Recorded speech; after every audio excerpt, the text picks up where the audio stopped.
Geneviève, j'aimerais que vous nous racontiez en quelques mots comment êtes-vous devenue experte?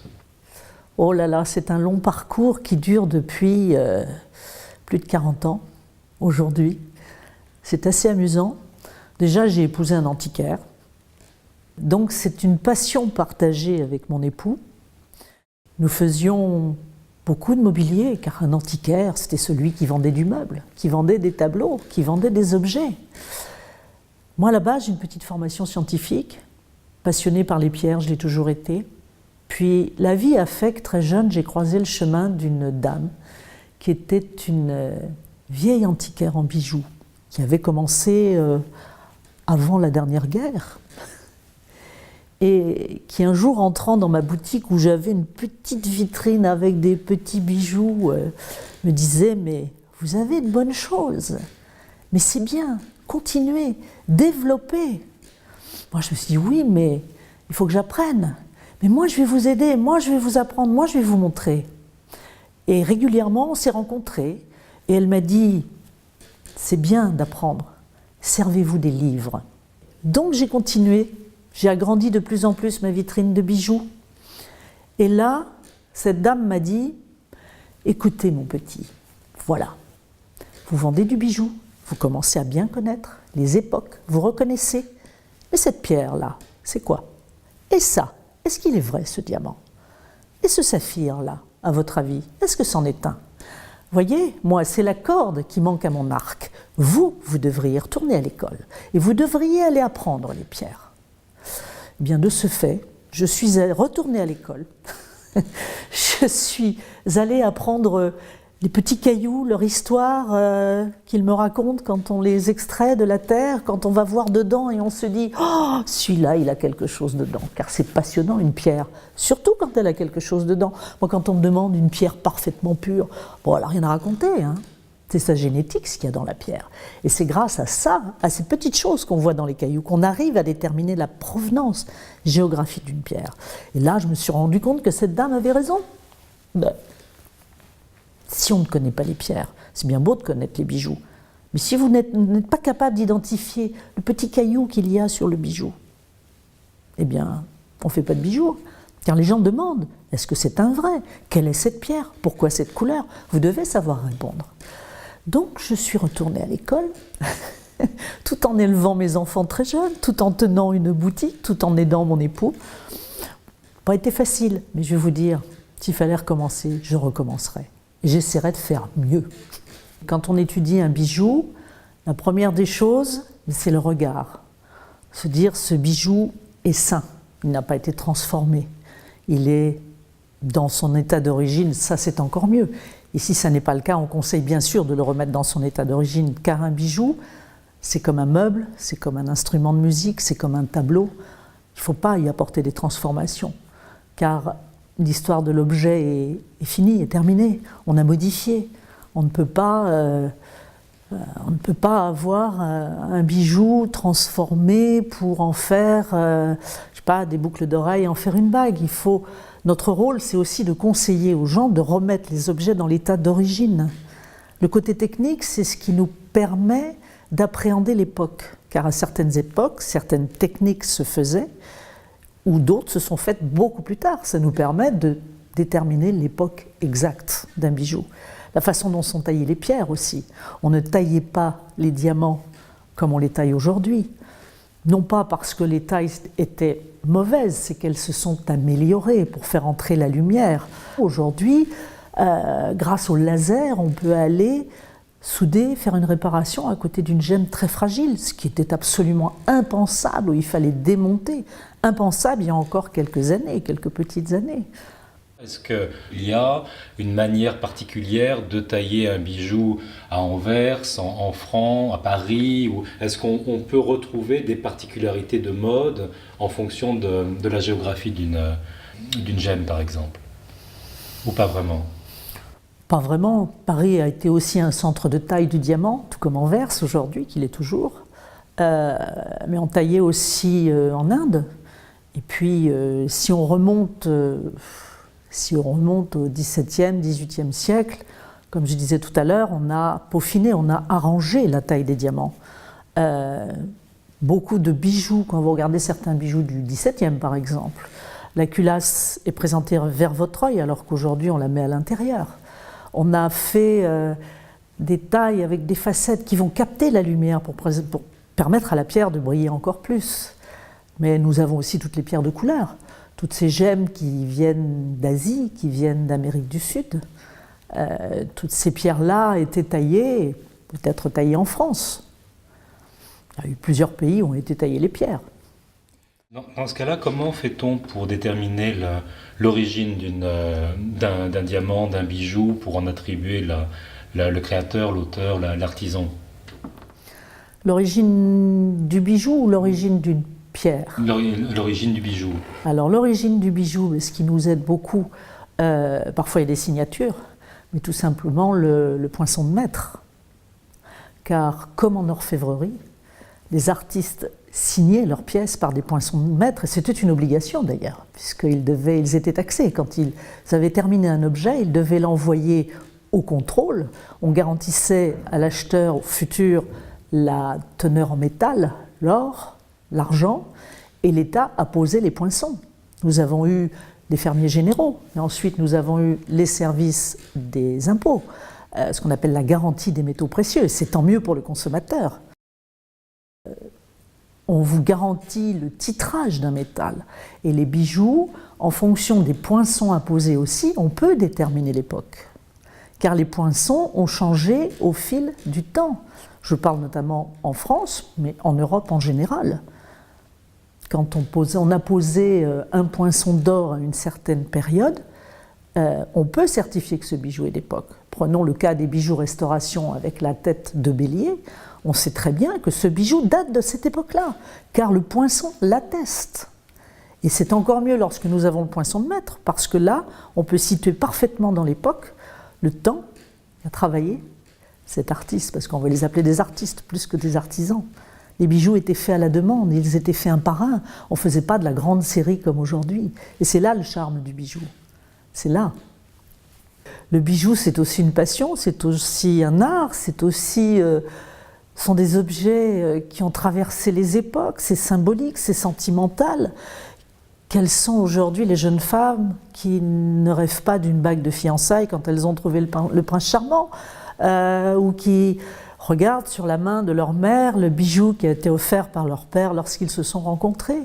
Ou moi-même, dans mon métier, j'ai la chance d'avoir lors d'expertise des objets absolument fabuleux sous les yeux et de faire redécouvrir ce patrimoine à une famille qui ne pensait pas avoir ces objets-là. Je ne parle pas forcément de diamants de 10 carats ou de... Non, ce sont des bijoux qui sont chargés de sentiments, des bijoux, là aussi, qui ont traversé le temps. Et combien de fois m'est-il arrivé de dire aux gens « mais n'aviez-vous pas de la famille russe, car j'ai sous les yeux un bijou russe », et de me dire « mais oui, j'avais une arrière-grand-mère, une arrière-grand-tante qui était d'origine russe ». Et les bijoux traversent les générations, arrivent entre les mains de ces personnes qui veulent savoir ce qu'ils ont. Et c'est là qu'arrive le rôle de l'expert, c'est faire redécouvrir l'objet, aussi simple soit-il. Alors ici, nous sommes dans l'entreprise familiale. C'est le siège social, il a été créé il y a 40 ans. 40 ans en 2017.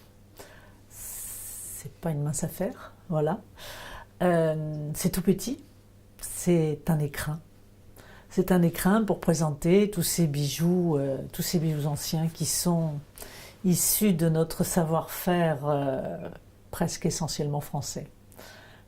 C'est une boutique qui présente des objets qui vont aller des bijoux du 18e, dans ce qui est actuellement dans les vitrines, jusqu'à nos jours pour certains, puisque nous avons des objets de création qui sont dessinés maison, créés maison, fabriqués en France, créés en France par des artisans français qui ont encore un bon savoir-faire.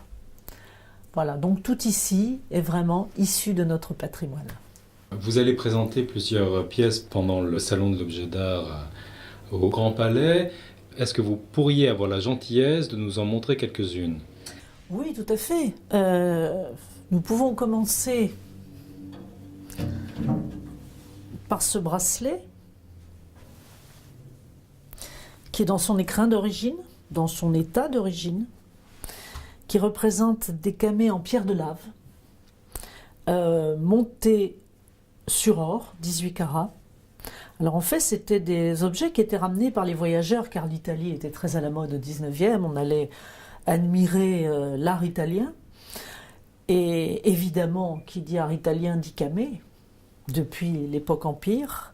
Donc ce bijou a été fait en partant de ces camées ramenées d'Italie par des voyageurs, fabriqués en France.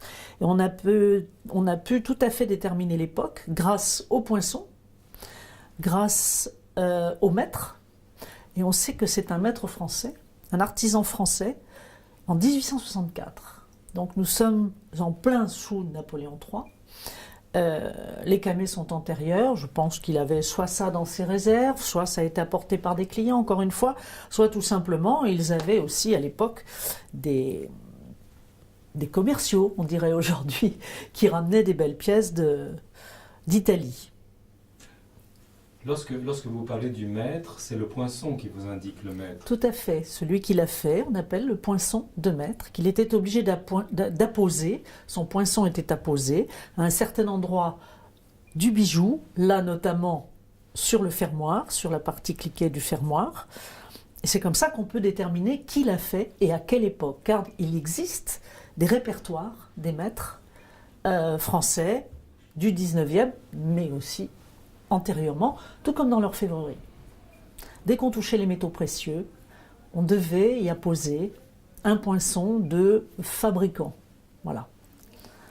C'était une forme de garantie à l'époque, c'était l'équivalent d'une taxe ou de quelque chose. Quelle était la fonction du poinçon ? Alors, la taxe était prélevée depuis toujours, puisque les premiers poinçons étaient apposés par Philippe le Hardy, c'est pas d'hier. Évidemment, ça garantissait surtout à l'acheteur potentiel, au client, que les bijoux qui étaient vendus étaient bien en or 18 carats. C'est-à-dire que là, nous avons bien le poinçon français qui indique le 18 carats. Il faut savoir que jusqu'à l'ouverture de l'Europe, en France, on ne pouvait vendre que du 18 carats. Alors qu'en Angleterre, on trouvait du 9, 12 carats. Dans les pays aussi de l'Est de l'Europe, on trouvait de l'or à titre inférieur. Et depuis l'ouverture de l'Europe, on a toléré des ors à titrage beaucoup plus bas. Mais le 18 carats ne bouge pas, c'est vraiment les bijoux de très haute qualité sont en or 18 carats, éventuellement en platine. Par rapport aux bijoux que vous tenez en main, combien y avait-il de maîtres à l'époque ? Il y en avait énormément. Il y en avait à Paris, bien sûr, puisqu'il y avait beaucoup de créateurs à Paris, beaucoup d'artisans, mais il y en avait aussi en province. Et ça, tout ceci était distribué en région, un petit peu comme la CNES. Nous étions en région. Les maîtres étaient en région, et c'est comme ça qu'on peut aussi déterminer la provenance d'un objet. On sait très bien, lorsque il a été fait à Paris, il y a des petites indications dans le poinçon qui nous indique qu'il a été fait à Paris. S'il a été fait à Bordeaux, il y a des indications, tout comme dans l'orfèvrerie, dès qu'on touchait les métaux précieux, qui nous indiquaient que c'était fait à Bordeaux, ou que c'était fait à Lille ou à Marseille. C'était très réglementé, ça l'est toujours d'ailleurs. Ça l'est toujours, et c'est tout à fait normal. Il faut que les gens, le consommateur qui va acheter un bijou, une pièce d'orfèvrerie, soit sûr que ce qu'on lui vend est bien ce qui est annoncé. Donc l'État appose les poinçons. Lorsque le maître a terminé encore aujourd'hui un objet, il doit le porter au service de la garantie des métaux précieux, qui est l'État. Aujourd'hui, ce sont les services fiscaux. Ce sont les services des douanes, pardon, avant c'était les services fiscaux, qui apposaient le poinçon et qui garantissaient que le métal était bien au titre, c'est-à-dire 18 carats ou 750 millièmes. Aujourd'hui, on parle plus en millièmes qu'en carats. Les bijoux sont associés dans notre esprit à des moments particuliers dans la vie. On peut penser au mariage, on peut penser à la séduction, on peut penser à beaucoup de choses. Je crois que vous avez en vitrine plusieurs exemplaires de cela. Complètement. Là, nous avons une bague qui est pleine de charme. Je vais la sortir de son écrin. Qui est une pleine de charme, qui est une bague de sentiment, qui est en or. Elle est 19e, elle est de la première moitié du 19e. Elle a sur son dessus serti à griffes descendues un diamant taillé en rose. Et si on observe bien ce bijou, on pouvait tout simplement l'ouvrir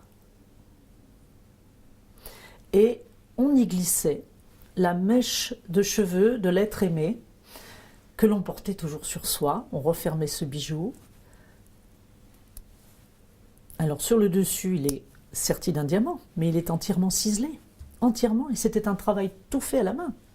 Voilà, et la jeune femme passait la bague que lui avait offert son amoureux, avec à l'intérieur la mèche de cheveux de son amour. Voilà. Alors, ce sont des bijoux qui sont tout simples. Beaucoup, hélas, ont été détruits. Beaucoup. Aujourd'hui aussi, ou avec cette montée de l'or terrible qu'il y a eu depuis 2012, où les gens ont envoyé à la fonte des objets qui, malheureusement, reflétaient le savoir-faire, toute une histoire familiale, par manque de connaissances. Les acheteurs d'or, ne connaissant pas, ils ont envoyé tout ça au four pour faire des lingots. C'est quand même un peu dommage. Alors, nous avons un autre bijou. Là, nous allons passer à autre chose, puisque nous sommes dans un bijou dit de deuil. Toujours en or 18 carats. Alors pourquoi le deuil? Nous le retrouvons avec ce filet d'émail noir sur les bords, le diamant qui est toujours symbole d'éternité, et ces turquoises cabochons qui représentent le myosotis. Le myosotis étant la fleur du souvenir au XIXe siècle, beaucoup chez les Anglais aussi, et on disait d'une bague « Forget me not », ne m'oubliez pas. Et là, elle est complètement dans son état d'origine, avec toutes les pierres d'origine. Et ça a été fait très probablement à la suite d'un deuil.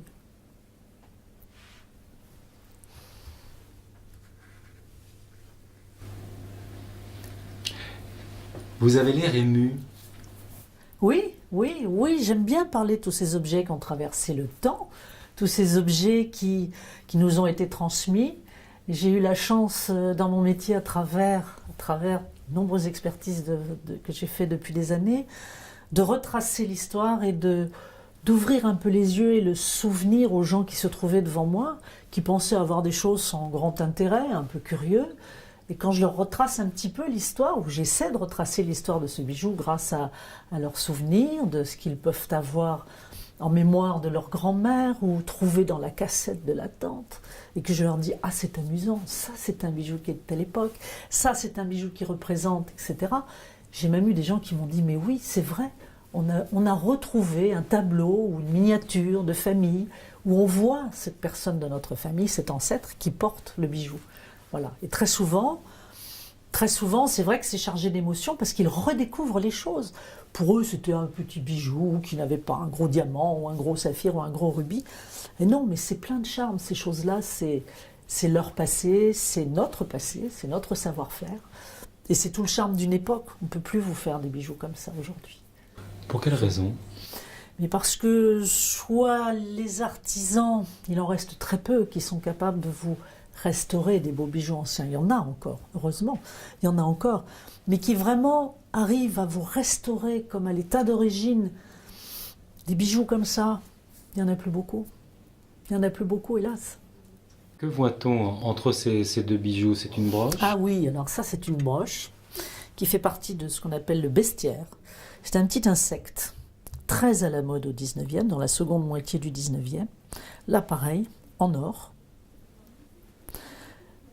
avec des diamants, les yeux en rubis, et tout le corps en une pierre que l'on appelle la labradorite, qui change, qui envoie des reflets avec la lumière, avec ses pattes arrière,